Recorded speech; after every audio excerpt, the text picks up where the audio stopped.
Армысыздар, құрметті оқырмандар, құрметті оқушылар, құрметті әріптестер. Бүгін бізде ұбт-ға байланысты сұмдық ақпарат айтайын деп жатырмық. Себебі бүгін ат терлетіп арнайы Балиден біздің нейро ағылшын курсының негізін қалаушы Қуаныш ағайымыз келіп отыр. Қуаныш ағай, қош келдіңіздер. Және біз бұл подкастты Астана қаласында түсіріп жатырмыз. Астана қаласында міне нейро ағылшын курсының оқушылары және де мен есімім Әлібек ағай, историка курсының негізін қалаушы, тарих курсының экспертімін. Және де бізде дүниежүзі тарихында менде, Қазақстан тарихының менің курсымда, историка курсында және ағылшын курсын, нейро ағылшын Қуаныш ағайда оқыған оқушылармен қазір сұхбат жүргізетін боламыз. Емін еркін форматта, ешқандай ұялмаңдар. Сендерге интервью бергендерге подкастта әңгіме айту үшін сендерге ешқандай баға қойылмайды. Түсінікті ғой? Енді біздің бүгінгі қонақтарымыз, бүгінгі біздің оқушыларымыз бұл Кеңес Динара оқушымыз Алматы қаласынан, және де Исмаилова Жанерке, бізде Түркістан облысы Кентау қаласынан Ашсай деген ауылдан келіп отыр. Қазір бізде Динара Кеңес Евразия ұлттық университетінде оқиды шығыстану мамандығында, ал Жанерке Исмаилова бізде АЮ университетінде ағылшын педагогика мамандығында оқиды. Так, Қуаныш ағай, қош келдіңіз, қалай жеттіңіз? Барлықтарына рахмет. Осы кездесуге шақырғаныңызға рахмет. Жеңіл емес болды. Осыны ұйымдастыру және оқушыларды жинау жеңіл емес. Рахмет шақырғаныңызға. Осы ұсынысты қабыл алғаныңызға осылай айтайық. Және ойлашы, сен Астанада ағайлармен подкасттасың, жатқа түстің. Жаңа Жанерке айтқан ғой, бір жыл бұрын елестетпеген едім, осылай ағайлармен отырамын деп. Армандар орындалады. Өмірде қандай адам екен? Ағай өмірде қатал емес. Өйткені енді желіде оқушы болғаннан кейін бізге қатал болады сабақта. Өйткені оқушы сабақ оқу үшін оған дисциплина керек, қатал мұғалімдер керек. Сондықтан ағай интернетте қатал болды, бірақ шын өмірде мүлдем қатал емес. Кәдімгі жұмсақ, қарапайым. Бір қызықсыз, алдыңғы жылы Қазақстан келмедіңіз оқушыларыңызбен кездесуге? Жоқ, алдыңғы жыл болмады. Алдыңғы жылы. Биыл сендерге көрдіңдер ма? Как повезло. Қуаныш ағайларыңыз арнайы Алматы қаласында болды кеше. Алматы қаласында оқушылармен кездестіңіз, примерно қанша оқушы болды жақта? Сол 30 шақты. Енді бүгін Астана қаласында оқушылармен кездесіп, сұхбаттасып, және мысалға ағылшын педагогика мамандығын тапсырып жатқан, басқа да шығыстану, халықаралық қатынас мамандығын түсіп жатқан оқушыларға өзінің кеңесін беріп жатыр. Жалпы Қазақстан сағындыңыз ба? Әрине, туған елім сағындым, тамағым, ауасын, адамдарын. Так, енді қысқа нұсқа өздеріңізді таныстырып кетсеңіздер, мүмкін сіздердің мектептеріңізде бірге оқыған оқушылар, өздеріңіз жерлестеріңіз қысқа нұсқа таныстырып кетсеңіздер, қай жердегі болдыңыздар, қандай мамандық тапсырдыңыздар, біздің курсқа жалпы қалай келдіңіздер? Динара Кеңес, бастай ғой. Бірінші өзің нәтижеңді айт, ағылшыннан қанша алғанда, ДЖТ қанша алғанда, общий қанша алғанда? Барлықтарыңызға сәлем. Менің аты жөнім Кеңес Динара. Мен 2025 жылғы мектеп түлегімін. 2025 жылы мен ұбт тапсырдым. Комбинация дүниежүзі тарихы ағылшын. Жалпы жинаған балым 127. Ішінде дүниежүзі тарихынан 50-50, ал ағылшыннан мен 50-46 ұпай жинаған болатынмын. Жалпы өзім Алматы қаласынанмын. Қазіргі таңда мен Астана қаласында Евразия ұлттық университетінде халықаралық қатынастар факультетінің шығыстану кафедрасында бірінші курс студенті болып табыламын. Грант бөлімінде оқимын. Курсқа мен 10 сынып аяқтағаннан кейін тамыз айында келдім. Бірінші қай курс таңдадың? Бірінші мен 10 сынып аяқтағаннан кейін жаз айында бірінші нейро ағылшын курсына жазылдым. Бірінші сабақ бізде 29 шілде басталды, яғни мен 58 ағымда сабағымды бастадым. Бірақ мен бір ай тек ағылшынға дайындалып, тамыз айында историка курсына жазылдым, Қазақстан тарихы және дүниежүзі тарихынан. И сабағымыз біздің бірінші қыркүйектен басталған болатын. Содан бері дайындығым үзіліссіз келді. Нейро ағылшын курсы жайлы қайдан білдің сен? Нейро ағылшын курсы туралы мен 9 сыныптан білемін. 9 сыныпта оқушыларды таңдау болады, немесе колледжға кету, немесе универге тапсыру деген секілді. Ол кезде ата-анам маған колледжден кейін тапсыр, мұғалім боласың деп айтқан болатын. Бірақ мен университетке тапсырғым келді, жоғары оқу орнына. Бірақ ол кезде ол өте қиын секілді көрінетін, тем более ағылшын дүниежүзі тарих комбинациясы өте конкуренцияға толы мамандық. Егер мен IELTS тапсырмасам, ұбт форматында жинай алмай қаламын ба деген қорқыныш болды. YouTube'тан тегін сабақтар қарап бастадым. Ішінен ең әуелі орыс тілде сабақтар қарап отырдым, бірақ ағылшын тілін қазақ тілінде түсіндіретін сабақтар почти болмады. Ішінен нұсқа талдау тауып алдым. ұбт нейро ағылшын деген YouTube каналдан. Нұсқа талдау 20 минуттай примерно длится етті. Мен соны қарағанда грамматикадан 0 болатын, бірақ нұсқа талдауда прям бәрін түсініп отырдым. ұбт форматындағы тест қой. Одан кейін ағайдың Instagram парақшасына өттім. Ағайға тіркелдім. Содан бері нейро ағылшын курсына қатысатынымды точно білдім. Бірақ мектеп оқушысы болғаннан кейін ұбт туралы ұмытып кеттім. и есіме нейро ағылшын курсы осы жазда түскен болатын. Жылдан кейін келді, Иә. түсті. Ал историка курсын кім айтты саған? Историка курсына келетін болсақ, мен дүниежүзі тарихынан өзім дайындаламын деп ойладым, кітап жаттап. Бірақ тамыз айында мен уже ағылшынға өзім дайындап жүрген кезде өте қиын болатын примерно түсіндім, және курстарды іздеуге бел буған болатын. Инстаграм парақшасында дүниежүзі тарихы ұбт курсы деп іздедім поискқа. Бірінші болып историка курсы шықты. Ең әуелі нәтиже деген актуальныйға кірген кезде сол жылы ағайда қателеспесем 4.50-де 50 шыққан болатын. Бұл мен үшін үлкен күшті нәтиже болды. Маған ұнады, и сразу WhatsApp ссылкасына өтіп, сразу тіркелген болатын ойланбастан. Тамаша. Жанерке, сен? Бәріңе сәлем, менің есімім Исмаева Жанерке, мен Кентау қаласынан боламын. Негізінен 2025 жылы аяқтадым. ұбт-дан жалпы жинаған балым бірінші ұбт-тан 122, екіншіден 123, дүниежүзі тарихтан 50-ден 47, ағылшыннан 50-ден 45 ұпай жинадым. Бірінші мен историка курсына келдім. 10 сыныпта дайындығымды бастадым. 10 сыныпта 2 ай өзім дайындалдым. Бірақ маған дүниежүзі тарих өте қиын болды. Таңдау пән ретінде, өйткені мен ежелгі Египет, Қос өзен деген тақырыптарды мүлдем түсінбедім. Сосын курс қарастырып жүрдім, бірақ ешқандай курс маған ұнамады. Өйткені қаржылай қиын болды, бір жағы қымбат курстар болды, кейбір мұғалімдердің түсіндіруі ұнамады. Сосын мен курс таппаған соң таңдау пәнімді өзгертсем, информат алсам деп жүрдім. Сол кезде мен өзім туған ағам осы сіздің видео сабағыңыздың ссылкасын жіберді. Тегін видео сабақтың көрдім. Сіз тақтаға кәдімгідей бәрін түсіндіріп, детально түсіндірген соң, маған прям ежелгі Қос өзен деген тақырып тез түсініп алдым. 2 ай түсінбеген тақырыбымды сол бір видео сабақтан түсіндім. Сосын түнде көрдім ол видео сабақты. Ойланбай азанда қараша айының 1 ағымына жазылдым. 16 потокпен бастадым. Солай өте жақсы нәтижеден кейін үздіктер тобына өттім. Солай менің 10 сыныбым тек қана дүниежүзі тарих пәніне арналды. Ағылшын курсына 11 сыныпта келдің, сонда? Иә, мен негізі ағылшын таңдаймын деп ойлаған жоқпын. Мен дүниежүзі тарих оқып қойғаннан кейін менде 3 таңдау болды. География, немесе құқық, немесе ағылшын. Ағылшын менде ең соңғы тұрды, негізі, өйткені мен ағылшын өте қатты қорқатын. Өйткені біздің мектебімізде мүлдем ағылшын оқытылмаған. Мұғалімдер болмайтын, былайша айтқанда, маман жоқ болғандықтан мен қызықпадым. Сосын бірақ та білмеймін не үшін екенін, мен аяқ асты ағылшын таңдаймын деп шілде айында шештім. Сосын курс іздей бастадым. Басында тоже қымбат курстарды көрдім, бірақ та маған түсіндіру ұнамады, мүлдем түсіне алмадым. Сосын сіздің рекламаңызды көріп қалдым. Реклама таргет жүргізіңіз бе, сіз алдыңыз ба, қалай? Сөйтіп рекламаны көрдім. Шілденің 18-інде ма көрдім. Сол күні өзім жұмыс жасап жүрдім, кейде магазинде. Сөйтіп мамаға айтам, мама осылай ағылшын аламын деп, сенімдісің бе деді. Өйткені курстың бағасы арзан болды да. Мама неме арзан болса сұрайды, неге арзан курстың бағасы деп. Точно Қымбат болса қымбат деп айтасыңдар. Иә. Арзан болса арзан деп айтасың. Залда сен Оларға жағамайсың. Сөйтіп мама точно оқытатын курс па, ертең қадалып қалып жүрме деді. Сосын барып, ешкім сенбеді басында сіздің оқытатыныңызға. Сосын барып, жоқ мен осыны аламын деп тұрып алдым. Сөйтіп 18 шілде күні мамамен келісіп, 58-ші ағымға жазылдым. 58 Pro деген ағымға жазылдым. Солай дайындығымда нейро ағылшынмен бастап кеттім. Бір қызық ақпарат, қараңдар. Нейро ағылшын курсын сен, жалпы айтқанда, сен ауылда оқып жүрдің, ауылдың оқушысын, орта мектепте оқисың, сен де лицей ма? Жоқ, орта мектеп. Жанерке қара, орта мектепте оқушының ағылшын деңгейін 11-ші класқа дейін 0. Мүлдем бетін ашпағансың, саған мектепте оқытпаған. Мектептегі мұғалімдерді оқытты, бірақ сен оны түсінбедің, немесе деңгей 0 болып жүр. Сен қанша алдың деді ағылшыннан?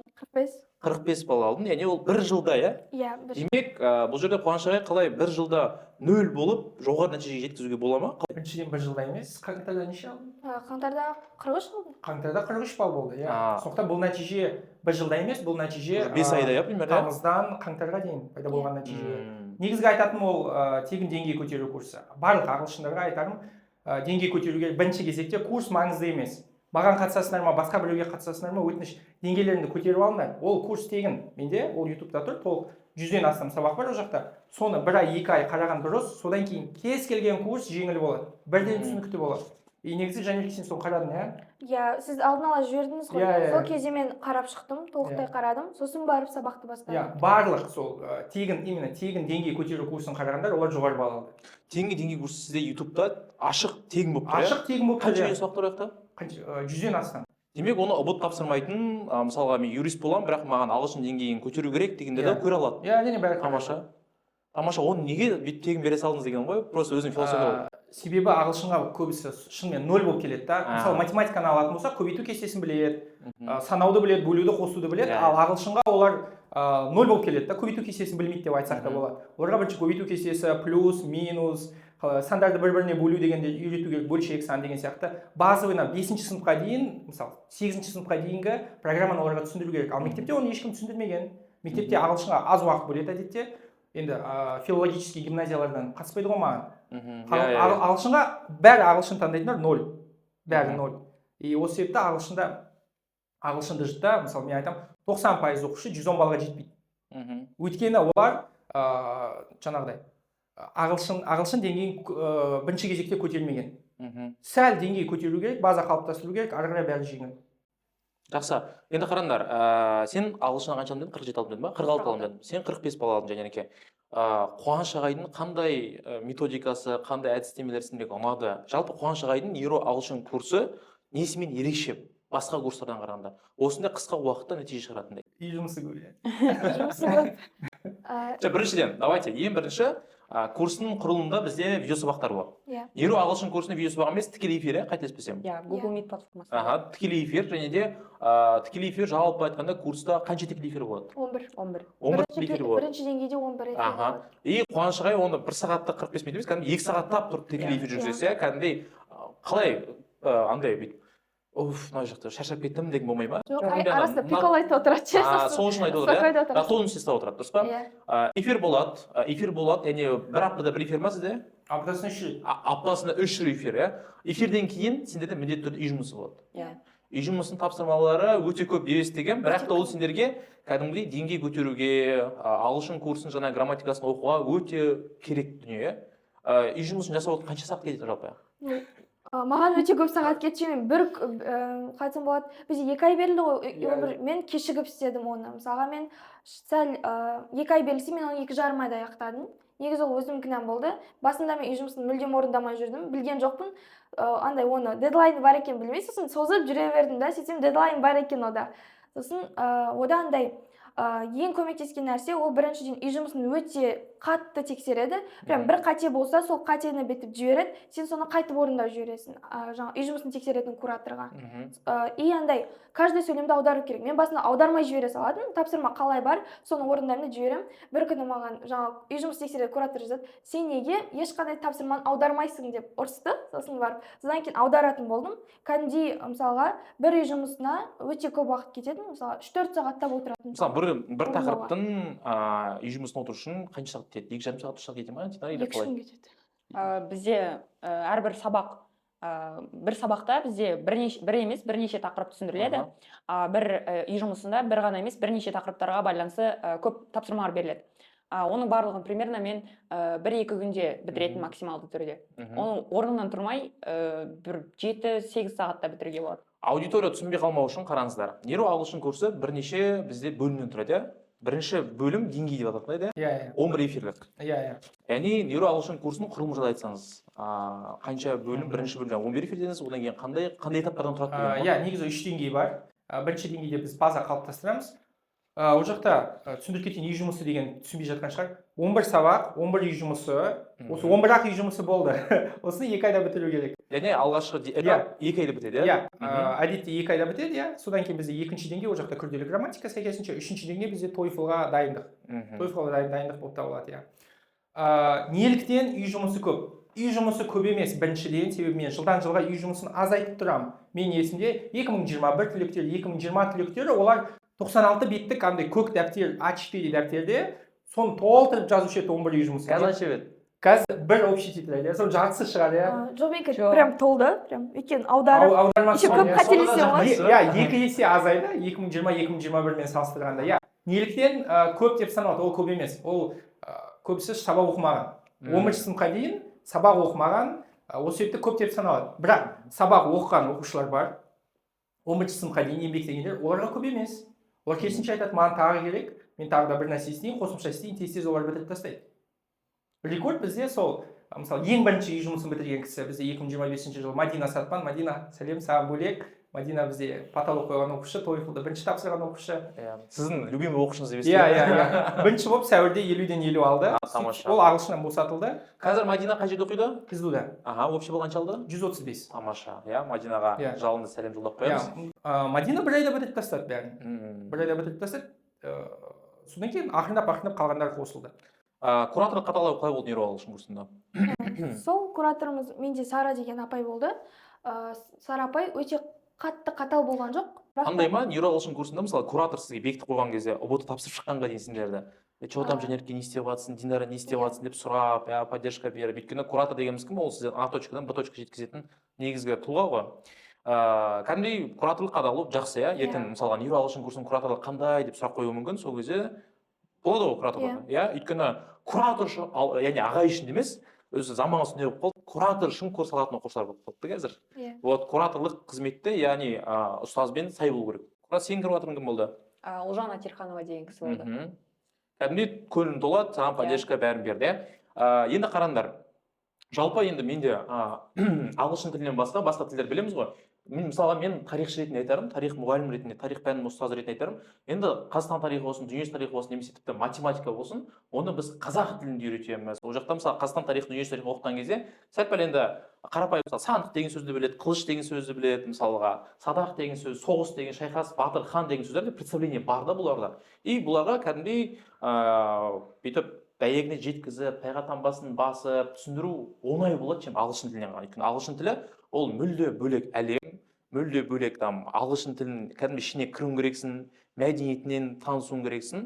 Сөйтіп ағылшын тілін кәдімгідей меңгеру, мен кажется, тарихтан қарағанда сәл-пәл қиынырақ. Неге? Өйткені енді ол сен қосымша басқа тілде үйренесің, дұрыс па? Басқа тілдің қарапайым сөздігін білуің керексің.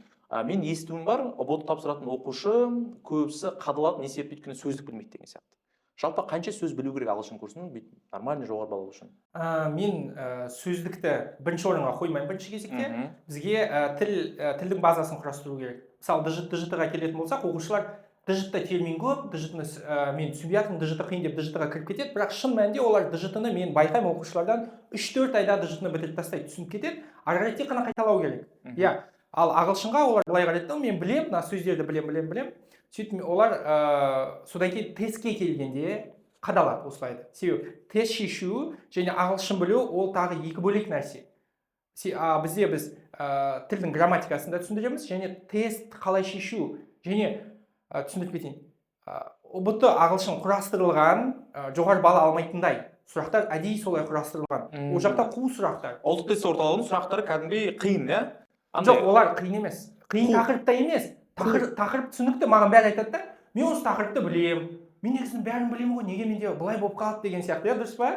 Ал ол жақта өзінің техникасы бар. Сол себепті мен айтамын, тест құрастыратын адамдардың өздерінің логикасы бар тест құрастыру. Логикасын түсіну керек? Логикасын түсінсек, сол үшін мен айтамын, қате іздеу, қағазға жазу және бәрін аудару. Біз әрбір сұрақты 3 тексерістен өтеміз. Сол кезде сұраққа 100% дұрыс жауап таңдалады. Түсінікті. Просто андай ғой, көптеген оқушылар мысалға ағылшын педагогика мұғалімі түскісі келеді, немесе дүниежүзі тарихы жақсы оқитын оқушылар халықаралық қатынасқа түскісі келеді деді мысалға. И ол ағылшын тілін таңдайды да, и ағылшын тілінен ешқандай сөзді білмейтін, қарапайым past simple'ды білмейтін оқушы басында курсқа келіп, сөздік үйреніп, одан кейін жаңа грамматикасы, қайсы неден бастайсың ғой этапта? Біз бастаймыз біріншіден тегін деңгей көтеруден. Мен кураторлар өздері айтады, курсты да оқыңдар, тегін деңгей көтеру барысында уже сөздік үйрене бастайды. Ол да керек. Бірінші бізге қалайда база құрастыру керек, сосын сөздік өзімен өзі келеді. Мен айтпаймын оларға, міне сендерге сөздік, мен олар айтпадым, сендерге міне сөздік осын жаттаңдар деп. Жоқ, біз олардың сөздіктерін тексерсек, мен ойымша ол мықты емес. Бірақ тесттен жоғары балл алды. Бізге сөздік емес, бізге бірінші кезекте тесттен жоғары балл алу керек. Болды, сөздік кейін десеңші. Ол сіздің ойлап жатқаныңыз, міне, солай да оқушылар да ойланады. Ол осындай пәнге дайындық ерекшелігі. Спикинг тапсырмайды ғой десеңші? Мысалы, ағылшынға дайындық ерекшелігі басқаша. Просто басқа курстарда сөздікке қатты внимание көңіл бөледі екен, яғни нейро ағылшын курсында бұл жерде тест тапсыруға негізі дағдыларыңызды көбейтесіздер. Біздің мақсат ұбт-да жоғары балл. Мен айтпаймын, сендер ағылшынша сайрап кетесіңдер, сендер ағылшынша көп сөз біліп кетесіңдер. Мен айтамын, жоғары балл алып берем. Болды. Все, тамаша. Енді қараңыз, қазір ағылшын тілін тапсырам, ағылшын тілін таңдайын деген оқушы бірнеше таңдау болуы мүмкін. Либо мен ұбт курсын аламын, либо мен IELTS тапсырамын, жалпы және немесе TOEFL тапсырамын деген.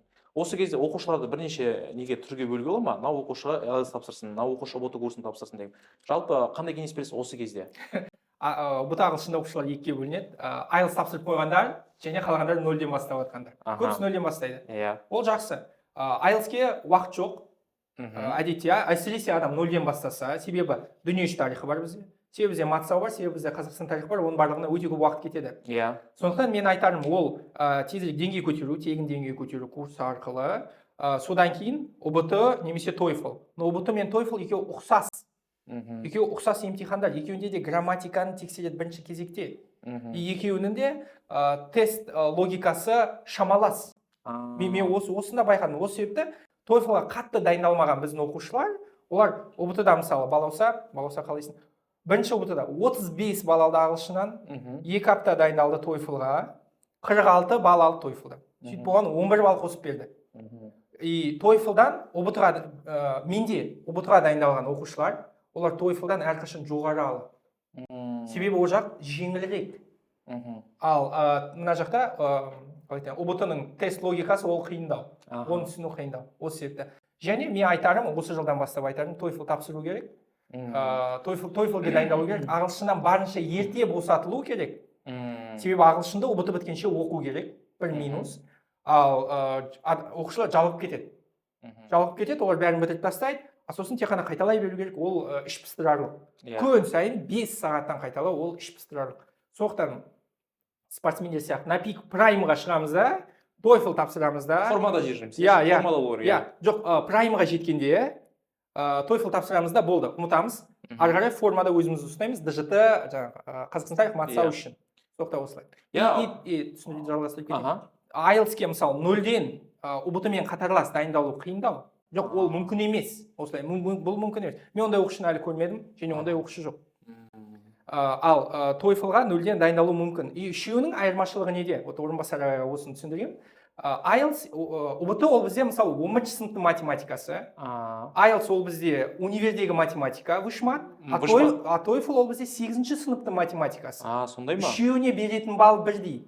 Енді қайсын тапсырасыз? TOEFL тапсырмау. TOEFL 8-ші сыныптың математикасын тез тапсырып тастап, содан кейін ары қарай біз ДЖТ-ны оқысақ болады.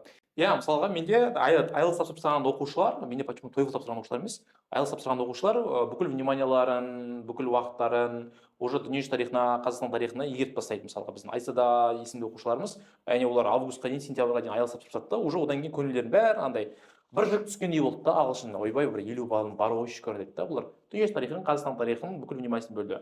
Енді бұл екі оқушы, Жанерке мен Динара есімді оқушы, сендер IELTS тапсырмадыңдар, TOEFL тапсырмадыңдар? Жоқ. Не айтамын дедіңіз? Мен тағы бір нәрсе қосайын. TOEFL бізде курстың ішіне кіреді. Оған бөлек ақша төлеу керек емес. Андай жоқ па, математиктер бар, алсаң геометрия тағы бөлек төлейсің, ондай емес қой? Жоқ, бөлмеймін, бәрі бірге, себебі бір-бірінен қалайда ұқсайды. Және мен енді барлық оқушыға айтамын, күмәнданып жүрген оқушыларға да айтамын, барып TOEFL тапсыр. Айбай, тұғысыңыз қуаныш аға, мен шатасып кеттім. Деңгей анықтау курсын тегін бересіздер, деңгей көтеру курсын тегін бересіздер. ұбт курсыңыз қанша тұрады? ұбт курс, TOEFL курс екеуі бірге. Түсінікті. ұбт курсыңыз қанша? Ең қымбат қанша? Ең арзан 62, ең қымбат 80 мың.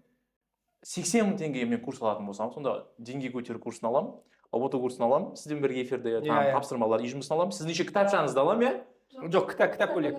Кітап бөлек, и еще жаңағыдай TOEFL-ға, жаңағыдай TOEFL дайындық курс. Грантқа түскен оқушыларға IELTS курс бөлек беріледі. Тегін бе тоже? Ол тегін, Менің курсыңыз 100 мың теңге болса алатын едім ғой. Неге курс 80 мың теңге? Білмеймін, бұл менің басымдағы шектеулер жері. Көрдіңіз ба, Қуаныш ағай, яғни уже курстың бағасын қатты қымбаттатқысы келмейді. Неге? Өйткені енді курстың бағасы арзан жасау деген мақсат емес. Мүмкін қарапайым ауылдағы оқушылардың жаңағындай қаражатын түсінгендіктен және де жалпы айтқанда Қазақстандағы оқушылардың ағылшын деңгейін көтеру деген педагогикалық мақсатта курсын жалпы өзінің қажеттілігін жауатындай, қатты асыра сілтемейтіндей бағаны қойып қойдыңыздар. Енді екі оқушы, сіздер IELTS тапсырмадыңыздар, TOEFL тапсырмадыңыздар. Сендерге енді бірнеше пәнді қатар алу қиын болған жоқ па, Динара? Басында қиын болды, бірақ со временем баланс ұстап үйренсеңіздер, негізінен қиын емес. Қалай мысалы дисциплина деген мәселе? Мысалға, жетістікке жететін адамдардың көбісі ол дисциплинасы мықты оқушылар болады да негізі. Кейде мысалы менде болады ақылды оқушы да жаңағындай кәдімгідей кішкентай кезінен ақылды оқушы, бірақ оның көп ойланады да дисциплинасы. Ағай мен жыртам, айырам, білетін оқушы, бірақ дисциплинасы нашар болғаннан кейін жетістікке жетпей жатады. Кейбір оқушылар болады, дисциплинасы мықты да кәдімгідей жоғары бала жатады. Просто мына жақтан қараңдар, ағылшын курсын куратор мына жақтан жағандалады, Динара Кеңес ағылшын курсын оқы, мына жақтан тарихтың өзінің кураторын білемін да, мына жақтан сендерді ұрсап кәдімгідей жағадан алады тоже, Қазақстан тарихын оқы, мына жақтан дүниежүзі тарихы оқы деп. Сол кезде бүйтіп қалай дисциплина ұстауға болады? Күйіп кетіп қалай выгорание болмай қалады дегенім ғой. Ондай менде бір проблема болды деп айта алмаймын, қыспақ қалған кезде. Вот ұнайды саған, иә? Негізі адам өзіне не керек екенін түсініп тұрса, оған ешқандай кедергісіз тура барады деп айта аламын. Ешқандай қадағалаудың да керегі жоқ. Кураторсыз да өзіңе керек болса, өзің тұрып сабағыңды ары қарай оқисың. Ол тек өзіңе ғана керек, сабақ оқу, білім алу. Оны сен ата-анаң үшін емес, өзің үшін жасайсың, сол үшін жауапкершілікті осындай кезден бастап уже алып үйрену керек. Жанерке? Мен 10 сыныпта менде дисциплина болмады. Мен тек дүниежүзі тарихы таңдағаннан кейін мен күніне 1-2 сағат арнаймын. Мен соған үйрендім. Бірақ 11 сыныпқа келген кезде ол керек болды. Өйткені менде 3 курс болды. Қазақстан тарихы, дүниежүзі тарихы, ағылшын болды. Сол кезде ағайдың подкасттары болды. Мен бірінші подкасттарды тыңдадым. Сол балапаннан айуанға айналу деген подкаст бар бізде. Подкаст не ма? Ютубта ма? Подкаст туралы түсіндіріп берейін. Менде бөлек УБТ бойынша подкасттар бар. УБТ-ға дайындық туралы. Аудио подкаст, видео подкаст? Аудио подкасттар. Ол жақта мен түсіндіремін. Қалай УБТ-ға дайындалу керек, қандай дайындықта қателіктер болу керек, қалай баланс ұстау керек, қанша уақыт бөлу керек, қалай уақытты өлшеу керек, қалай бір пәнге. Телеграмда болды ма? Иә, Телеграмда. Все, тамаша. Солай мен 11 сыныптың басында уже менде дисциплина реттеу керек болды. Мен 1 қыркүйектен 31 мамырға дейін күнде таңғы 5-те тұрып оқыдым.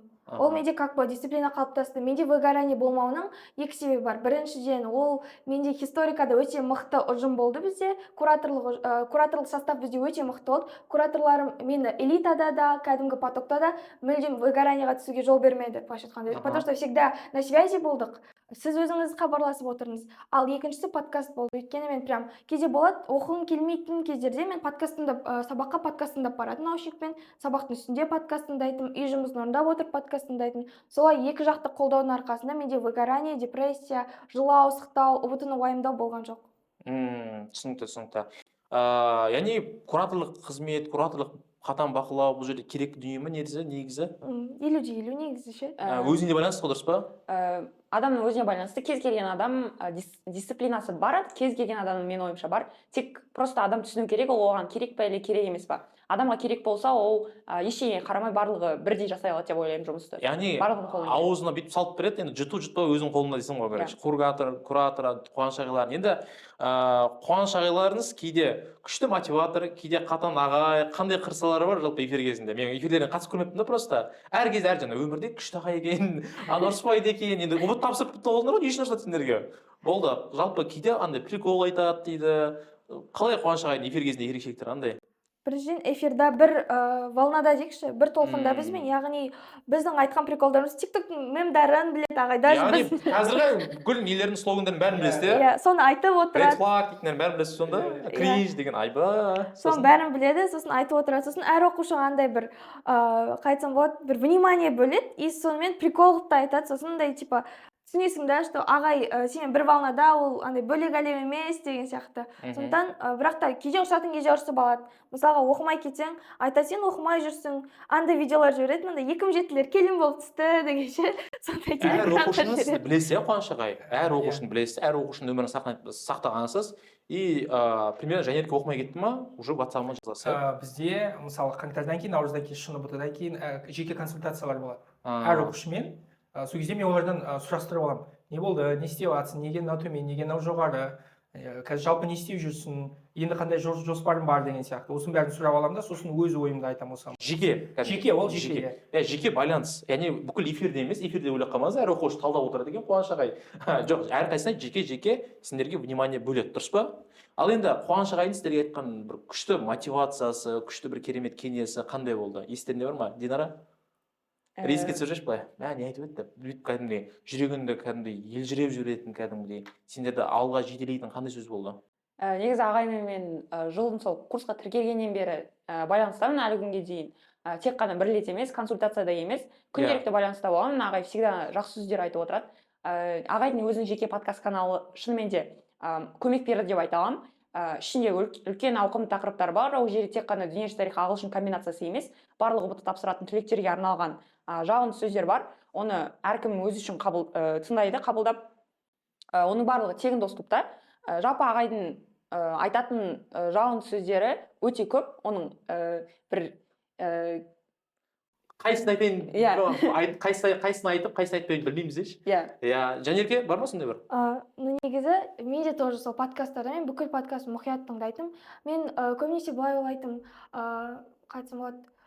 Көбінесе біз диплом, универ деп жүгіріп жүреміз ғой, бірақ та біз қарапайым нәрселер туралы ұмытып кетеміз. Сол кезде мен ағайдың ана подкасты бар, soft skill, hard skill деген туралы айтылған. Яғни сол кезде мен именно как бы адамның бұлай өзінің табиғи адамзат ретіндегі қасиеттерін тоже дамыту керектігін түсіндім.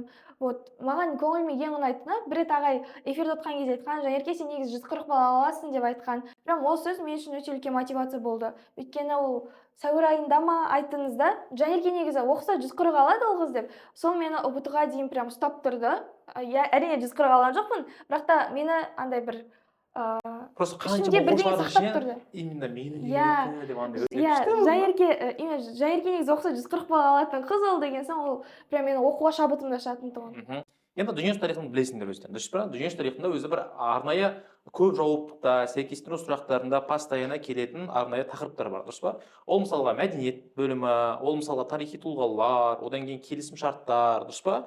Яғни келісім шарттарда қандай нәтижелер орнады, тарихи тұлғалар кім не істеді, қандай саяси тарихы болды, немесе там мынау кімнің шығармалары, осындай бізде сұрақтар, ол оқушылар осыған арнайы, біз элита тобында эфир кезінде осыларға арнайы денеміз да. Ал енді бұл кәдімгі дүниежүзі тарихын таңдаған оқушылар үшін кәдімгі бөл нәрсе да. Потому что не көп, тарихи келісімшарттар көп, тарихи келісімшарттардың барлығын жаттап, оны шатаспайтындай қылып кәдімгі есте сақтау қиын. Дәл сондай ол тарихи тұлғалардың еңбектері де, дәл сондай ол мәдени, дұрыс па? Мәдени еңбектер, мынаның еңбектері қандай, мынаның шығармалары қандай, мынаның фильмдері қандай деген сияқты. Алғашынан белгілі бір тақырыптар бар ма, которые қиын. Мысалға математикада мен білем, геометрия қиын. Кәдімгі геометрия қатты көңіл бөледі. Географиядан ол есеп шығаратын бір специальный тақырыптар болады. Солар қиын деген сияқты. Ағылшыннан қандай бөлімдерді айтып кеткен, или қандай тақырыптар айтып кеткен дұрыс?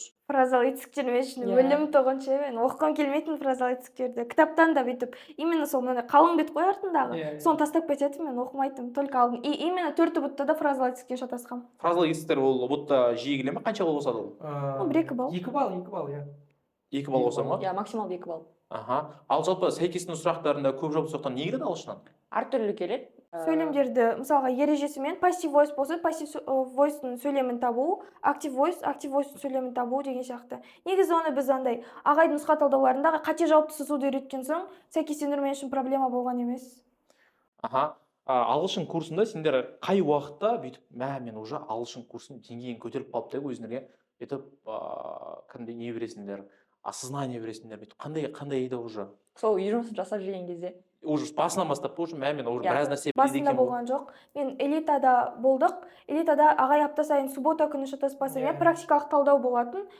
Сол практикалық талдауда ағай бірінші тапсырма береді, сосын біз соған жауап жазамыз ағайдың жекесіне, сосын ағай соның жауабын айтады. Сол кезде егерде уже менде дұрыс жауап көбірек болса, мен уже өзімнің вау, мен мына біледі екенмін ғой деп ойладым. Сол кезде қалыптасты менде деңгей.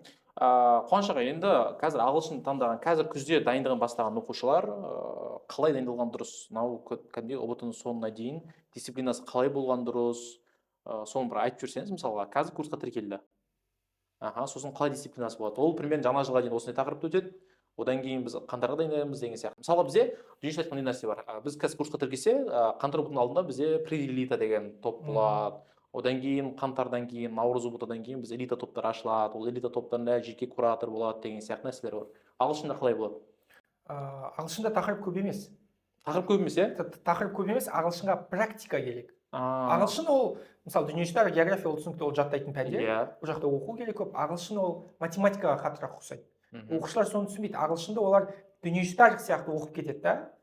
Ал шын мәнінде ағылшынды математика сияқты қарастыратын болсақ, жаттығулар шығарып, и күн сайынғы практика жасап осы арқылы қазір айтарым курс жарайды қоя тұрайық, өтініш тегін деңгей көтеру курсын қарап алыңдар. Ең бастысы сол. Тегін болып тұрғанда еще. Иә, жоқ, деңгейлеріңді көтеріп алыңдар. Ол жалпы сендерге пайдалы, болашақта да керек болады. Деңгей көтеру өте маңызды. Сол кезде кез келген курс өте жеңіл болады. Ал тақырыптардың барлығын біз бірінші деңгейде неше 2 айда? Иә, 2 ай. Иә, үй жұмысымен бірге бәрін санайтын болсақ, 2 айда бүкіл 80% тақырыптарды өтіп тастаймыз. 2 айда. Тақсы. Енді Қуаныш ағайдың бізде андай да Қуаныш ағайдың YouTube каналы жаңа хит та. YouTube каналыңызды қазір әлі күнге жүргізесіз ғой, мен есімде 2015-тен ба сіздер бастап едіңіз ғой, сол? Жоқ, YouTube канал 2018-ден. 2018-ден, иә, ең алғаш ВКонтактеден сіздерді байқаған болдым. ВКонтактеде қанша жылдан бастадыңыз? ВКонтакте 2017-ден сол. 2017-тен ба? Әйтеуір мен есімде біз белгілі бір білім орталығында жұмыс істеген кезде Қуаныш ағайдың несі ВКонтактесін біздің ағылшын мұғалімдер көрсететін. Мен Қуаныш ағайдың ВКонтактесін қараңдаршы, қандай күшті, мынаны қараңдаршы, осында неге осындай ВКонтакте жүргізбейсіңдер деген сияқты. Одан кейін сіздің YouTube каналыңыз андай YouTube каналыңыз қандай бағдарламадан тұрады? Сіздің YouTube каналыңыз өте пайдалы ғой. Мен YouTube каналым күрделі, біріншіден ол жаққа бірінші келген адамға қиын. 2 YouTube каналы бар, осыдан бастайық. Біреу ұбт-ға НКТ-ға арналған мұғалімдердің тесті ол жақта, және ұбт және сұхбаттар. Екіншісі ол ағылшын сабақтар. Ол жақта ән талдаулар, сұхбат талдаулар, кино талдаулар да бар, и тегін деңгей көтеру курсы. И плюс дж-тан да сабақтар бар, мен оны аударғам. Мен ең хит видеом ол бірінші дүниежүзілік соғыс деген видео. Ол жақта 80 ба қаралым сондай. Әлі күнге дейін жүргізесіз оны? Қазір мен дж-тны қоя тұрдым, мен ағылшынға акцент қойдым, ағылшын көбірек тегін сабақтар түсіруге. Нұсқа талдаулар бар иә ол жақта? Нұсқа талдау, мен ойымша менде ең көп, иә, 2018-ден бергі бүкіл нұсқаларды мен талдап шықтым. Енді Қуаныш ағай, орта қаншалықты маңызды оқушылар үшін? Дайындалатын орта, кімдермен оқисың? 99% оқушыда орта жоқ. Осыдан бастайық. Себебі мектепте бәрібір маған қатысатын оқушылар, олар ауылдың оқушылары. Иә, бізге сол. Осыдан бастайық. Маған барлығы 0-ден келеді. Бәрі 0-ден келеді. Ауылда мен сыныбымда біз 2 қыз, 1 қыз, біз сол ағылшын таңдайтын болдық. Апайлар бізге қысып жатыр, ағылшын таңдама.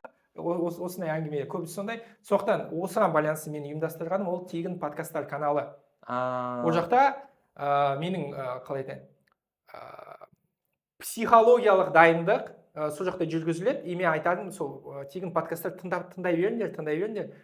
Қиын кезде ол сендерге өте қатты көмектеседі. Сендер сабақ оқуға желание қашып кеткенде осы. И осы орта тақырыбын мен осы тегін подкасттар каналы арқылы жабам. Но орта табу мүмкін емес деп айтышым ауылда. Соқтан бұл өзекті проблема. Иә, өзекті проблема. Мысалы, андай ғой, бизнеста андай нәрсе айтады да, сен бір бөлмеде 9 миллиардер отырып, сол бөлмеге сен 10-шы көретін болсаң, Каспийде 0 теңге болса да, сен миллиардер боласың, неге өйткені ортаның әсері да. Сен ортан сені өсіреді, ортан сенде не төрге апарады, не көрге апарады ғой, дұрыс па? Сондықтан да давайте орта. Енді түсінікті, сенің мектебінде классында барлығы ағылшын тапсырмайды, сенің классында барлығы ағылшын тапсырмайды, математика, физиктер бөлек, химия бөлек. Әр оқушының проблемасы өзіне болып қалады, дұрыс па? Орта қаншалықты сен әсер етеді? Енді бір класста сұмдық орта болмаса, бірақ курста орта қандай болды? Нейро ағылшын курсының ортасында қандай болды? Тарих курсының ортасы қандай болды? Жәнерке? Бірінші орта темасына келсек, мен ауылда бізде 2 мектеп болды. 2 мектеп былай бөлінді. Бір мектеп оқитындар, қатты оқитын, бірақ бүкіл андай жаратылыстану бағыты, бір мектепте 10 оқымайтындар. Ашса 2 мектеп бар ма? 2 мектеп болды. Сосын ағайдың подкасттарын тыңдап алған, мен дұқ жинап мектеп ауыстырып кеттім. Оқитын мектеп көрдің ба? Иә, оқитын мектепке ауысып кеттім. Ағай, мен сізге жаздым ғой.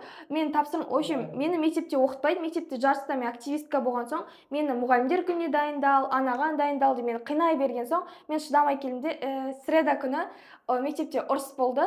Типа, олар мені курсымда оқытқысы келмеді, сен курсың бізге мешать етеді, сен мектеп сабағын оқы деді. Мен тұрдым да, оқитындардың мектебіне четверг күні ауысып кеттім.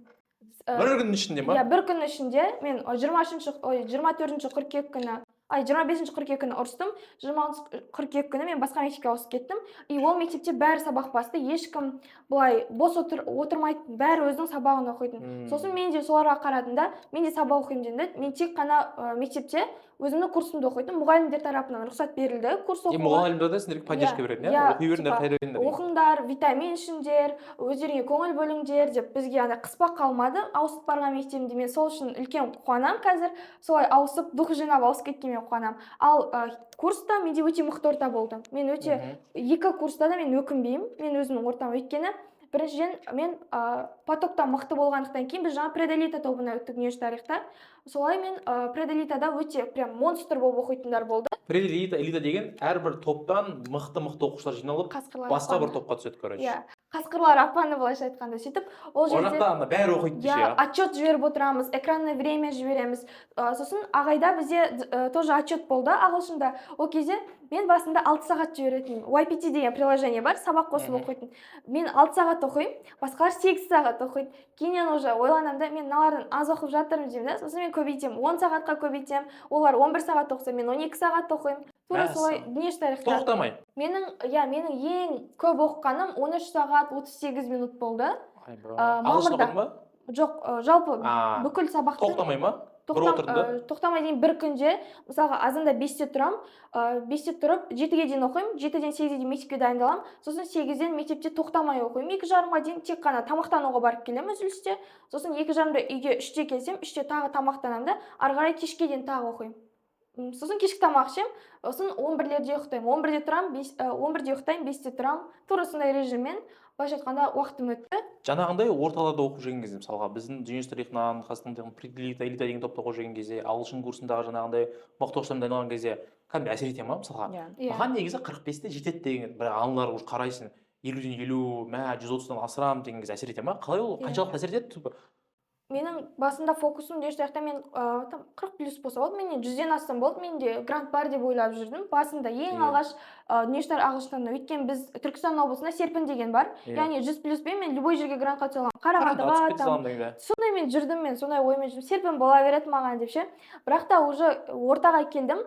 Именно вот менде уже пределитаға келген кезде мен потолок қоям деген чувство менде именно пределитада басталды. Өйткені қаңтарда мен 40-тан астам болды дедім да, бірақ наурызға келген кезде мен жоқ, мен потолок қоюым керек, мен 50 алуым керек, мен 45-тен асуым керек деген сияқты болды. Сол кезде менде андай конкуренция басталды, жақсы манада. Наурыз ботада Жанерке Исмаилова 49 болған кезде жылаған. Еніреп жылаған. Еще ал кезде ағылшын өте аз болды. Өйткені мен фокусымды дұрыс бөлмей қойдым. Яғни баланс сақтамадым, баланс бұзылды. Солай азал болды ол кезде наурыз боты. Кәдімгі орта әсер етеді. Динара саған ше орта әсер етті ма? Жалпы мен өзім сыныптастарыммен араласатынмын. Сыныптастарымның барлығы қазіргі таңда грант бөлімінде оқиды. Біз барлығымыз оқитын адамдар болдық. Кейін курсқа келген кезде менде достар табумен қиындық болған жоқ. Ол жерде тура солай сабаққа приоритет қоятын оқушылар көп болды. Нейро ағылшын мен историка курсы бір-бірімен байланысты деп ойлаймын. Себебі нейро ағылшында дүниежүзілік тарих пәнін таңдаған қыздар историка курсында оқиды, дүниежүзілік тарихын. Соның бірі менде Байтілесов Әсел болды. Ол қазіргі таңда Жемпул университетінде Алматы қаласында оқиды. Әсел Байтілесова ағылшында қанша алды? Жоғары алды ол. Қанша алды? Общий балл 119 екенін білемін, бірақ қанша болды? 47 болды. Ол тоже күшті оқиды. Екеуміз қаңтар ұбт-ға тіркелу бастаған кезде таныстық. И содан бері, жарты жылдан бері жұптық жұмыс жасаған болатынбыз. Яғни Қазақстан тарихы, дүниежүзі тарихы және ағылшын тілін біз бір курста оқығаннан кейін бізде тақырыптар бірдей болды, және біз жұптық жұмыс жасайтынбыз. Яғни оқытылған тақырыптарды бекітетінбіз бірге, бір-бірімізге сұрақ қойып. Ол бізде үзіліссіз жарты жыл көлемінде болды. Жоғары нәтиже алғаныма сол қызға да рахмет айтқым келеді. Біз бірге дайындалған болатынбыз. Еще менің қазіргі таңда Айзада, Диана, Нұрбақыт, Айсара деген достарым бар. Мен айтпаймын. Дәл қасында отырғанда айтпаймын. Жанерке солында. Олар историка курсында оқыған, бірақ олардың комбинациялары дүниежүзілік тарих ағылшын емес, олардікі басқа. Диана бізде нейро ағылшында оқыған тоже. Қазіргі таңда екеуміз бір факультетте, бір кафедрада оқимыз. Негізі ортаға әсер етеді. Приоритеттерің өзгереді. Егер сенің приоритеттерің ең басында төмендеу болса, өзіңе планканы төмен қойсаң, жақсы адамдармен, оқитын адамдармен оқитын болсаң, приоритеттерің өседі, сенің таңдауларың да өседі. Жалпы мен базалық курстан кейін пределита, элита барлық жерде оқыған болатын, үздіктердің қатарында. Ол жерде оқитын оқушылар өте көп. Оларға қарап, өзің салыстырған кезде жақсы жаққа өзгеруің керек екенін түсінесің. Сен қаңтарда қанша алдың? Қаңтарда мен дүниежүзілік тарихынан 48 алдым, наурызда 50-де 50 алдым. Нағыздан 50-ден 50 алдың, иә? нағыздан ел болды. Ана есіме ана оқиға есіме түсіп кетті Қуаныш ағай. Короче, қараңыздар, жаңа айтып отыр ғой Динара Кеңес. Бізде нейро ағылшын курсында оқыдық, ТЖТ Қазақстан тарихы историка курсында оқыдық. Тәпен бір-біріне ақыл кеңес айтқан ғой. Сен қай курстасың? Мен осы курстамын. Осы курсқа тіркел, бірге оқимыз дейді, короче. И Жанерке Исмаилова, нейро ағылшын курсына қатыспаңдар. Қатыспаңдар, ол онша емес курс. Қатыспаңдар ол курсқа дейді, короче. Ол андай мақсатты айтып тұр да. Андай конкуренция болмасын. Нейро ағылшын курсына тіркелген оқушылар мен сияқты жоғары балл алып қоймасын, наоборот қадалсын деп, әдейі, короче, онша емес курстарға жіберетін Жанерке Исмаилова ше. Неге түсін? Біріншіден, мысалы нейро ағылшын курсына онша емес ойлап қалған оқушылар бар ғой. менің ең мықты тұсым дик, мен жарысып оқығанды жақсы көремін. Мен жарыссам ғана дамимын. Жарыссыз мен ешқандай ортаға барғым келмейді. Не тарих болсын, ағылшын, любой пәнде мен только жарыс көремін. Жарыстың арқасында өсетін адам болғандықтан. Сол себепті, бірақ та мен жарыспен ағай сосын айтты, ой, ағай деппін ғой, жалпы дүниежүзілік ағылшын оқушы өте көп болды биыл. Мен сосын уже уайымдай бастадым. Ертең мыналар Грант аз еще. Грант аз, мен уже ойлаймын, ертең маған какой-то бір оқушының келсемен грант жетпей қалса ше деген ой болды. Сен бар ғой. Сосын мен андай, жоқ сонда да андай арам ой болды деймін ба. Сосын мен уже бір-екі рет байқадым да, солай істеуге болады екен деп көрдім да, істеп, типа чатта отырады, ағылшыннан осы Қуаныш ағайдың курсын айтып жатыр, қалай екен дейді, сосын біреу ал дейді, сосын мен ол қыздың жеке шашам, сен неге ал деп айтып жатсың, ертең конкуренция керек па саған, одан да өзіміз оқи берейік тып-тыныш, сосын кейін ұбт біткен соң мақтаймыз дедім. Сөйтіп біз соны ағаймен отқан чатта айттық, мен айттым, бұдан кейін әдейі жамандаңдар дедім, и сонда шынымен әдейі жамандағандар болдық, мен жалғыз болған жоқпын. Қасында біз прям целый отряд болдық. TikTokта жамандап отқандар осындай оқушылар ғой, примерно ше. Менің бізден басқа ешкім дайындалмасын деген арам ойлар болған, дұрыс па? Тағы да қосатын нәрсе, олар менің кітабымды алады да, сыртын қаптап қояды. Специально көрсетпей ма? Ешкімге көрсетпейтіндей, олардан сұрайды, не оқып жатсың? Ештеңе оқып жатқан жоқпын. Мен кітаптар сатылып кетті деп айтатындым. Бұдан кейін кітап жоқ, ешқандай кітап ала алмайсыңдар деп айтатындым. Сатып алған кезде кітап жоқ болды, ағай сатпайды. Ой, не қыласың онда? Қазақша бол деп ше. Сөйтіп айтатындым. Ол өзім үшін істедім. Бұл менің эгоистік ісім деп айта аламын. Бірақ та ол мен жалғыз істеген жоқ, қасында адамдар болды ше. Жақсы жағынан түсініңіздер, Жанерке Исмаилова ол жақсы көргендіктен грант конкурсы, ол жақта кәдімгідей әрбір балл маңызды. И Жанерке кәдімгідей тоже басқа бір оқушының Жанеркенің бір беріп тұрған грантын алып кеткенін қаламады. Бірақ мен қазір олай сен жоқ, қалай мен ұбт бітті, мен уже менен курс сұрайды, прям ең жоғары балл алған соң ауылда дүниежүзілік ағылшындағандар сұрайды. Сол кезде мен сразу мен өзімнің курстарымды ұсынамын. Осы курсты оқыңдар. Мен мысалға дүниежүзілік тарих тоже ешкімге айтпайтын тұғым. Мен тарихты айтатым ше, тарих алыңдар деді, бірақ дүниежүзілік тарих алдыртпайтын. Подругаларыма мен дүниежүзілік тарих алдырттым. Дүниежүзілік тарихтан бір подругам алды, бірақ та көбінесе мен 10 сыныптарға советовать етемін. 10 сыныптарға айтатын, осы курсты оқы, осы тегін сабақ қара деп. Бірақ 11 сыныпқа ешқашан айтпайтын. Ол мен үшін өте андай дұрыс емес. Мен айтатын, басқа курсқа барыңдар. Зачем курс? Өздерің дайындалыңдар. Офлайн курсқа барыңдар деп айтатын тұғым.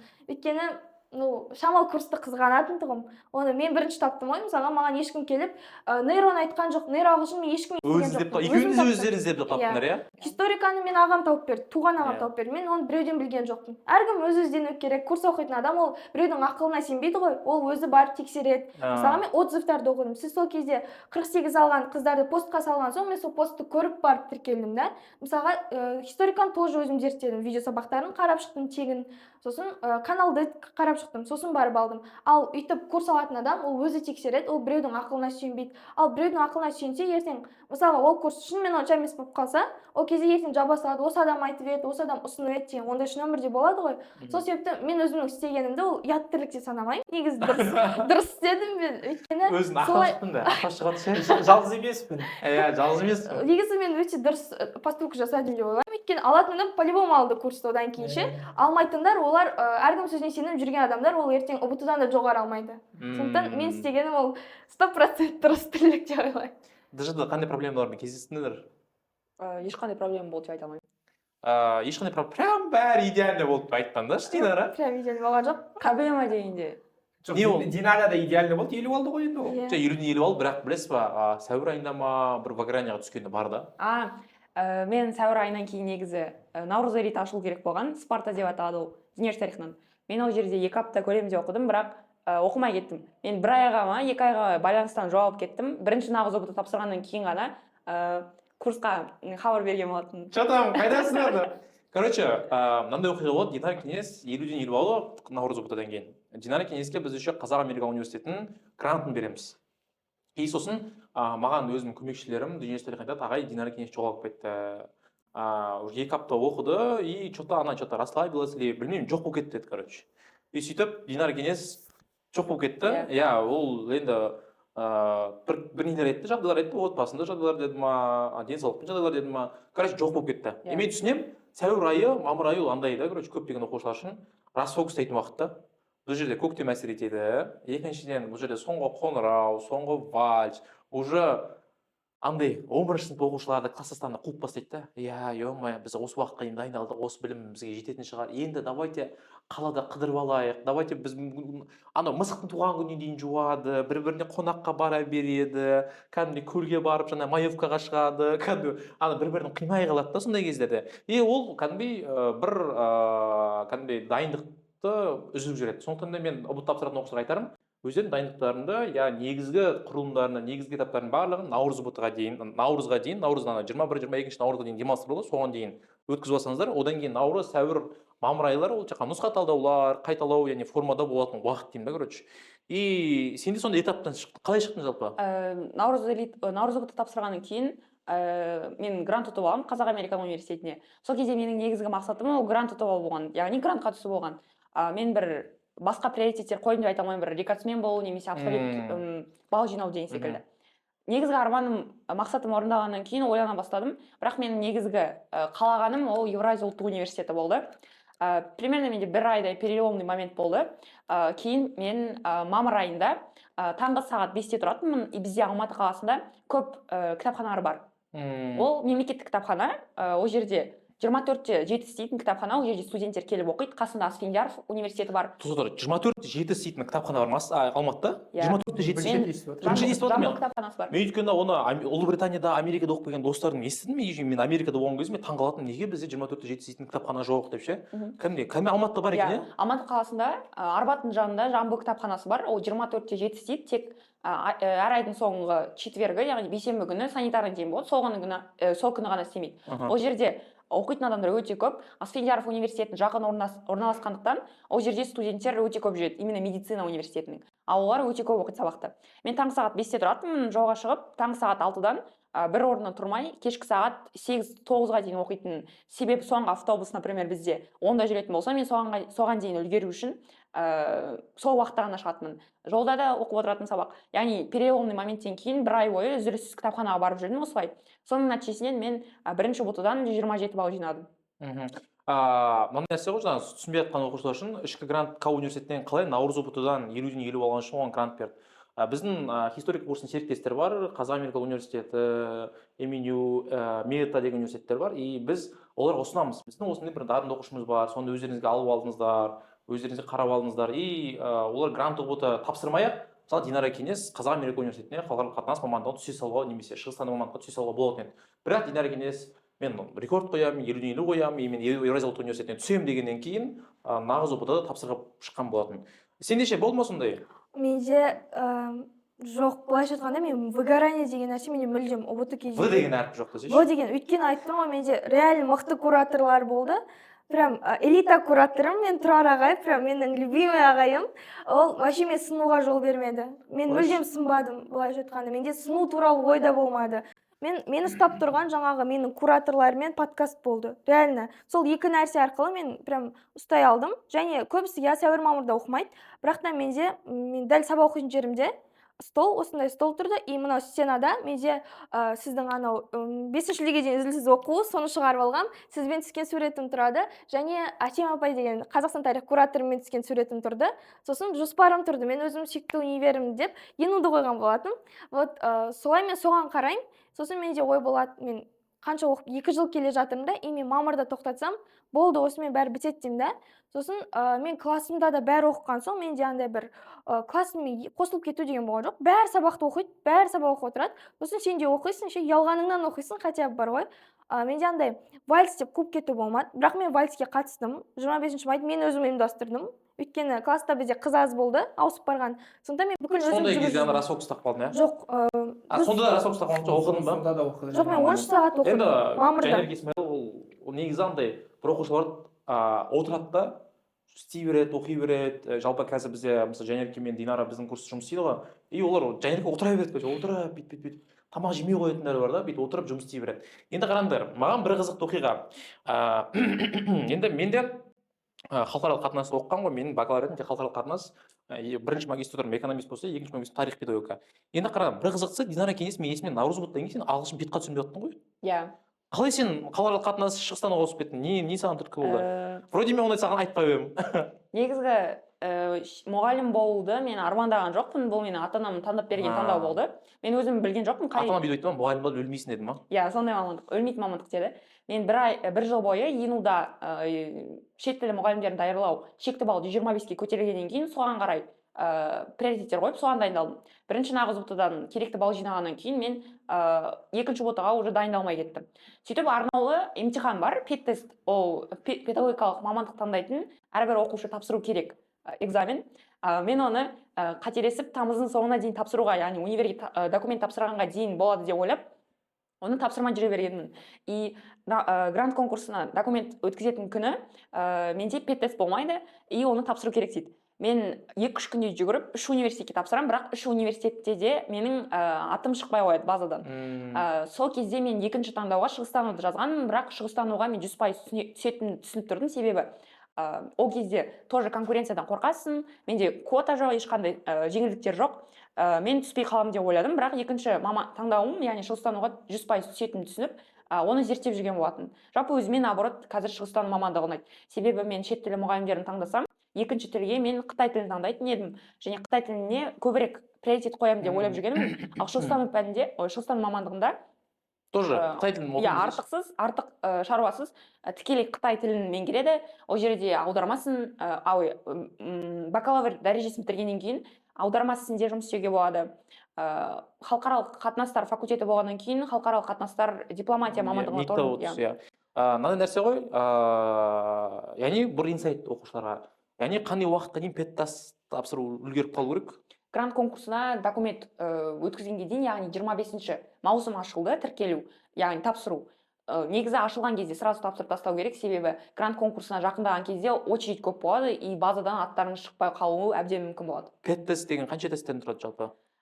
Мен, например, Жемпуда тапсырдым, соңғысын. Ол жерде 5 тест сұрақ болды, ол жерде бірақ қазақ әдебиеті туралы сұрақ болды. Кейін не болды? Практикалық эссе сияқты бір жағдайға байланысты. И үшінші секция ол бір ситуация береді, сен оны ауызша спикермен бірге талдайсың. И желательно, короче, педтест деген андай нәрсе. ОБТ бізде 5-шілде, 7-шілде бітсе, содан кейін сұрақ тапсырған дұрыс деп ойлайсың ғой, примерно, иә? Жақсы. Саған мен білем, Қуаныш ағайын айтты. Аюға түс, ағылшын педагогикаға түс деп. Былай болды. Потому что сен қазір балымен сен тоже ИНУ-ға смело. Мен дүние тарих ағылшын таңдағанда мен мамандық таңдаған жоқпын. Мен неге жетеді, соған кетемін болды. Мен сондай ойлардан болдым. Балым қайда жетеді, мен соған түсе саламын. Мен прям өйткені менің негізгі мақсатым ағылшын тілін білу болды. Менің фокусым сол ағылшын тілінде болды. Там мұғалім болу, болмаса дипломатия, мен нақты бір ешқандай сала таңдамадым. Сондықтан мен просто дайындала бердім. Балым қайсына жетеді, көремін деп жүрдім. Сосын дышты ағылшыннан, бірақ та менде куратор деппін ғой, мұғалім болуға желание менде маусым айында ашылды. Өйткені маусымда бізде глобал кемп болды дүние тарихтан. Сол кезде мен куратор болдым. УБТ бітті, бірінші БТ біткендіктен менде уақытым болды оны алып жүруге. Сосын мен екінші БТ-да уже слабый болды дайындық, бірақ та мен сол глобал кемпқа кіріп кеттім куратор ретінде. И маған оқушылармен байланыс ұнап қалды. Олар саған апай, сіз, апай, осылай сұрасам қалай деп, олар менен кеңес сұрады. Солай мен уже андай оқушыларға деген махаббатым бар екен түсіндім да, менің қабілетім бар мұғалім болуға деп ойладым. Сосын мұғалімдікті түсем дедім. Әрі бір жағы мұғалімнің стипендиясы айлығы да көп. Қазақстанда мұғалім керек. Сондықтан ақыр соңында ағылшын мұғалім деген неге тоқталдым. Солай, бірақ та бұтыға универге жазатын кезде грант конкурсына мен ағаймен сөйлестім. Екі ағаймен де сөйлестім, бірақ бірінші Қуаныш ағайға жаздым. Қуаныш ағай, өйткені менің жеке консультациям болатын болды. Сондықтан жеке консультациямен сізге хабарластым. Солай ағылшын мұғалімді жаза бер деп айтты. Болады, сен балың келеді, сен түсе аласың Астанаға деді. Солай бірінші универді Астана халықаралыққа жаздым. Екіншіге шығыстануды жаздым менде. Үшіншіге халықаралық қатынастар, ал төртіншісіне Абайдағы тоже ағылшын және француз деген бір мұғалімдікті таңдадым.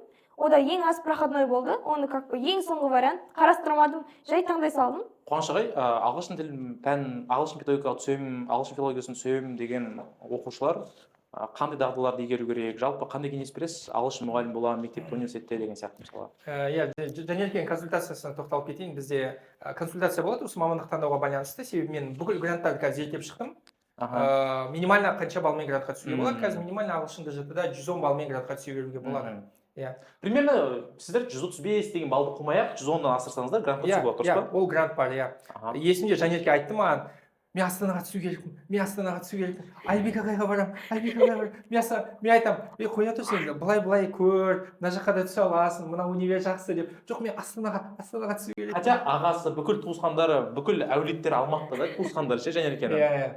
Иә, сосын сәл бал жетпей қалды. Ену петке ол жақта 125 балға. Сөйтіп өзі айтты, Астанаға түсем. Қоя тұрайық. Осындай бізде консультация болған. Мен есімде қалып қалды да осы. Сен бірақ шығыстану жазсаң, түсетін шығыстану, иә? Екінші вариантта болды, иә, түсіп кетуім просто бірінші болып жазған кезде, иә? Жоқ, ол айтты, ағылшын мұғалім болғым келеді, Астанаға түскім келеді. Сонда аюдан басқа? Иә, басқа вариант қалмады, иә. Астанада үлкен бір не бар, кризисный момент бар, бізде өкінішке орай педагогикалық университет жетіспейді. Бір педагогикалық университет ашылса, өйткені тарих пед деген мамандықтар Енуда жоқ, мысалға. Иә, тарих педагогика жоқ. Енуда тек матпед бар, физпед бар, ғылыми пед бар, бірақ тарих педагогика жоқ бізде. Ол яғни әл-фарабиде де жоқ. Яғни қандай дағдылар не істеп, қандай кеңес бересіз ағылшын тілі мұғалім боламын дейтіндерге? Сіз өзіңіз енді педагог ретінде. Біріншіден барлық мұғалім сияқты оларға тілейтін шыдамдылық. Бірінші кезекте шыдамдылық, түсіну, оқушыларды түсіну, олардың кішкентай енді ғана қадам жасап жатқан адамдар екенін түсіну, және көп еңбектену өз білімі бойынша негізінен. Себебі мұғалім ол бәрібір өте көп білу керек. Көп білу керек, иә? Шыдамды бола алмайтын сияқсың, Жанелке, бола аласың ба? Ағай, мен қазір куратор ретінде мен шыдамдылық танытып жүрмін оқушыларға. Кеше Ұрысханды көрген кезде оқушыларға таң қалғам. Енді ол кезде енді тапсырманы уақытылы өткізу керек деп ұрыстым. Негізі қатал болғанда дұрыс. Егер оқушыға жұмсақ болсаң, ол жерден босаңсып кететін оқушылар бар. Өйткені бүкілі дисциплинаға үйренген жоқ. Енді курсты бастап жатқан оқушылар үшін дисциплина ол проблема. Сонда оларды бір мысалға қалыпқа келтіріп алсаң, кейін ол алып кетеді. Ал егер бірінші аптадан бастап оларға тым жұмсақ болсаң, ертең олар тапсырманы орындамайды, сосын нәтиже төмен болады. Ақыр соңында курсқа келіп жаманатты, курсқа тағады, курс оқытпады, курс өйтпеді деген сияқты. Сен бізде куратор болды просто. Куратор болды ғой қазір. Қуаныш ағай, ағылшын педагогикада топ 3 университет қандай Қазақстан бойынша? Мысалы мен ең мықты университет түскім келеді дегендер ше мысалы. Дипломның дәрежесі бойынша айтатын болсақ, ол Ену, Букетов, Жемпу, Абай, осы төртеу. Бұл дипломның дәрежесі бойынша. Ал енді оқыту жүйесі бойынша ше? Оқыту жүйесі бойынша, методика бойынша. СДУ-да жақсылап қинатады, осылай айтайық, студентте жақсы мағынада қинатады, иә. Ену, туралы айтушы едім. Жемпу, Абай, Абайда қазір жаңадан ашылып жатқан, олардың пед кафедрасы мықты. Андай нәрсе ғой, мысалға, менде оқушылар бар, Енудан қашады. Енудан қашады, шарага дейді, әрі дейді, бері дейді, ол қайдан келіп жатқан әңгіме екен білмеймін. Мен Енудың түлегі ретінде айтарым. Қараңыздар, Енуда барлық мамандық мықты деп айта алмаймын. Иә, онымен келісемін. Енуда бізде 7 корпус бар. Бірақ Енуда андай фокус қатты, мықты мұғалімдер составы мықты, кәдімгідей мықты декандары бар, арнайы мамандықтары бар. Мысалға, халықаралық қатынас факультеті, ол главный корпуста қойсыздар, ол жерде кәдімгідей сіздерге әр жыл сайын тіл тыңдатады. Өзі екінші курста, мысалға, біз Қытай тілін тыңдадық, үшінші курста біз испан тілін тыңдадық деген сияқты. Кәдімгідей ол жақта испан тілінен Қытай тілін беретін мұғалімдер мықты. Халықаралық қатынаста бізде қазақ тобы емес, орыс тобы емес, мысалға, яғни полияз группа ағылшын топтарына қатты көңіл бөледі. Мысалы, мен халықаралық құқық мамандығында полияз группасын оқыған кезде бізді екінші курстан кейін үшінші курстан кейін шетелге жіберіп жіберді, короче сұрамайды, сен барғың келе ма барғың келмей ма, барасың академия бизнесмен оқисың, қайтып келесің, болды. Ол жерде кәдімгідей тәжірибе, тіл алмасу деген сияқты. Жаңағындай мысалы ағылшын тіл филологиясы, ағылшын педагогикада УЛКА деген корпус оқисыздар, енді тоже топ. Сол сияқты шығыстану, мысалы шығыстану сендер выбор береді, либо араб парсы тілі немесе Қытай, Жапон, кәріс тілі деген сияқты. Сен мысалға Қытай, Жапон, кәріс тілін таңдап отқандар, яғни жұмысқа тез игеріп кетеді. Сондықтан да мен түсінемін, Еуразия ұлттық университеті маркетинг қатты көңіл бөлмейді, сайттар істемей қалуы мүмкін, фото істемей қалуы мүмкін, фотолар көрінбеуі мүмкін, бірақ халықаралық қатынасқа түсем немесе енуға түсем десеңіздер, пожалуйста, бізге жазсаңыздар болады. Біз сіздерге 11-ші сынып оқып жүріп енудің ішін көрсете аламыз да. Ол проблема емес, Астана қаласына келсеңіздер болды. Сондықтан да бұл жерде мысалға мен енудан мықты бермеймін, мысалы юриспруденцияға түсінбейтіндер оқушыларыма айтамын, МЮ-ға түсіңдер, пожалуйста, МЮ-ға түсінсеңдер болады, МЮ-дің өйткені базасы мықты. Бұл жерде андай ғой, ортада маңызды и қай мамандықты қай университетте мықты оқытады. Мысалы Ерік Ахмет айту бойынша математика педагогика ол СДУ-да ең мықты оқытады дейді, короче.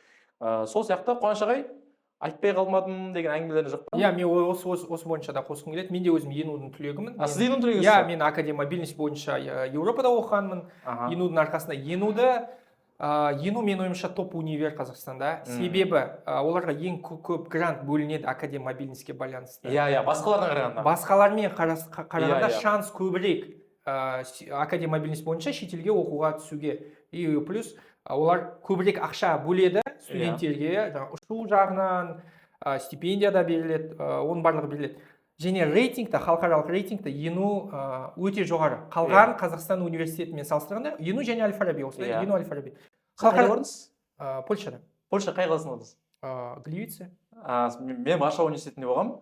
Қалай енді барып келген дұрыс қой, дұрыс па? Мысалы ертең біз міндет. Енді ол жақ андай ғой. Қараңыздар, академия мобильностьті түсінбей қалған оқушылар үшін. Екінші курстан кейін, үшінші курстан және төртінші курстан бірінші, жалпы айтқанда 4 жылда 2 рет барып келуге болады академия бизнеспен. И сіздердің жаңағында IELTS деңгейлерін сұрайды, немесе деңгей тесттерін сұрайды, сөйтіп сіздерді шетелге жібереді. И шетелге жаңағы студенттер академия бизнес дейді, яғни жарты бір семестр сол жақта оқып келесіздер, жарты жылдай сол жақта оқып келесіздер. И университеттер әртүрлі. Ол жақта Америка университеттері бар, Америка университеті IELTS қай тестпен 7 сұрайды. Францияның университеті бар, бірақ французский языктың какой-то бір деңгейін білу керек деген сияқты.